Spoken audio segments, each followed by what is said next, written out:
I'm Jamie Simberowitz. And I'm George Amato. The Scarsdale Fire Department was established in 1893. These individuals give of themselves 24/7 for the love of their community. Let's see what these volunteers are all about in a short documentary. I can't wait. Let's take a look.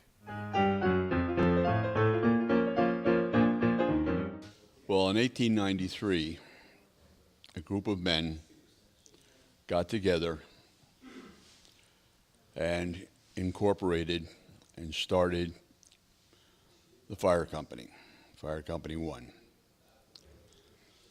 And they had a house where the engine was kept on Sprague Road. And there was a steel ring made from a railroad rail. And that could be heard all the way over into Hartsdale from Sprague Road. They're honest, they're hardworking, and their commitment to the fire services is what mostly brings us together, the commitment. Love it.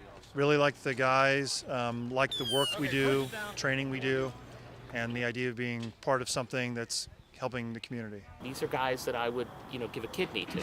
It's a service like no other service because you know you're helping your neighbor. It's realistic. It's real fire.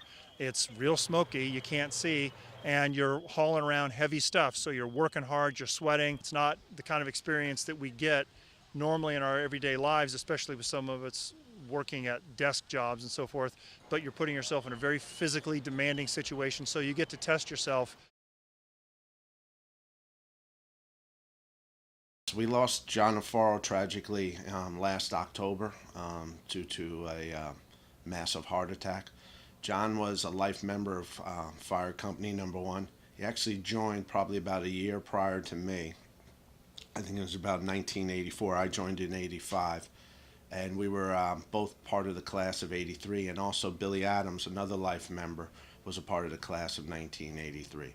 John was a stand-up guy, constant contributor. We had a huge fire, a house struck by lightning on Bradley Road, and John, who was a life member, lived right around the corner, came down, and he was actually the guy who connected into the hydrant because all hands were working. He pulled a 5-inch supply line in, took the hydrant pack and made the connection and got the water flowing. Now, some people might not be happy to hear that because he's a life member, but he always did what he had to do. And as a member of Company Number 1, everyone contributes when and where they can, and that really speaks volumes of John Afaro.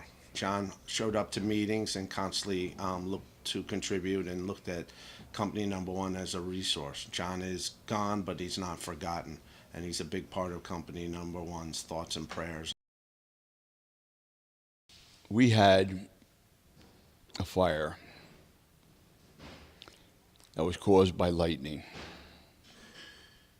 one evening, or one afternoon actually. And we had emptied out the house the best we could, and we had everything on a tarp. And the family came over to the tarp, and the owner of the house, the dad, looked down and said, "Oh, we've lost everything. Look at it. There's like nothing left." And I walked over to him and I said, "Look again of what you have."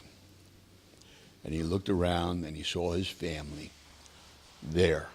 No one got hurt, but his family was there.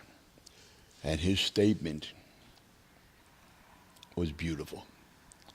He says, "You're right. I've got the most important thing that a man could have, and that's his family."